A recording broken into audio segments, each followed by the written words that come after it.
10 April থেকে শুরু হবে 2025 সালের এসএসসি ও সমমানের পরীক্ষা। পরীক্ষা চলবে আগামী 13 মে পর্যন্ত। এবছর 19,28,000 পরীক্ষার্থী দেশের বিভিন্ন শিক্ষা বোর্ডের অধীনে এই পরীক্ষায় অংশ নেবে। তবে প্রশ্ন ফাঁস, গুজব, নকল বা অসদুপায় অবলম্বনের সঙ্গে জড়িতদের ব্যাপারে কঠোর আইনি পদক্ষেপ নেয়ার হুঁশিয়ারি দেয়া হয়েছে। সেই সাথে এসএসসি পরীক্ষার্থীদের প্রতি বোর্ডের রয়েছে 14টি বিশেষ নির্দেশনা।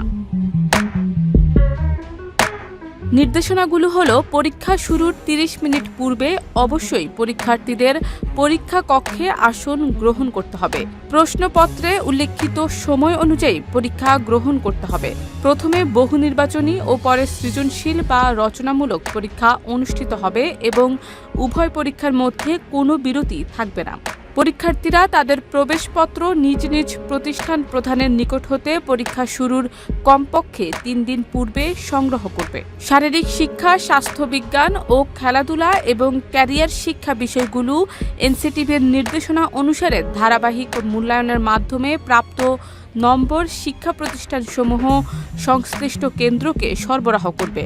সংশ্লিষ্ট কেন্দ্র ব্যবহারিক পরীক্ষার নম্বরের সাথে ধারাবাহিক মূল্যায়নে প্রাপ্ত নম্বর বোর্ডের ওয়েবসাইটে অনলাইনে প্রেরণ করবে।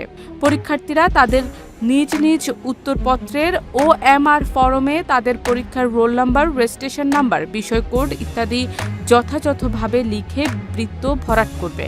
কোনো অবস্থাতেই উত্তরপত্র ভাঁজ করা যাবে না। পরীক্ষার্থীকে সৃজনশীল, বহু নির্বাচনী ও ব্যবহারিক অংশে পৃথকভাবে পাশ করতে হবে। প্রত্যেক পরীক্ষার্থী কেবল নিবন্ধন পত্রে বর্ণিত বিষয়সমূহের পরীক্ষায় অংশগ্রহণ করতে পারবে। কোনো অবস্থাতেই ভিন্ন বিষয়ের পরীক্ষায় অংশগ্রহণ করতে পারবে না। কোনো পরীক্ষার্থীর পরীক্ষা নিজ বিদ্যালয়ে বা প্রতিষ্ঠানে অনুষ্ঠিত হবে না।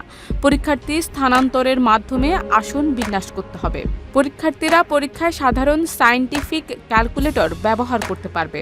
কেন্দ্র সচিব ছাড়া অন্য কোনো ব্যক্তি বা পরীক্ষার্থী পরীক্ষা কেন্দ্রে মোবাইল ফোন আনতে এবং ব্যবহার করতে পারবে না। সৃজনশীল, রচনামূলক, বহু নির্বাচনী ও ব্যবহারিক পরীক্ষায় পরীক্ষার্থীর উপস্থিতির জন্য একই উপস্থিতিপত্র ব্যবহার করতে হবে। ব্যবহারিক পরীক্ষা নিজ নিজ কেন্দ্রে অনুষ্ঠিত হবে। পরীক্ষার ফল প্রকাশের 7 দিনের মধ্যে পুনঃনিরীক্ষার জন্য অনলাইনে SMS এর মাধ্যমে আবেদন করা যাবে।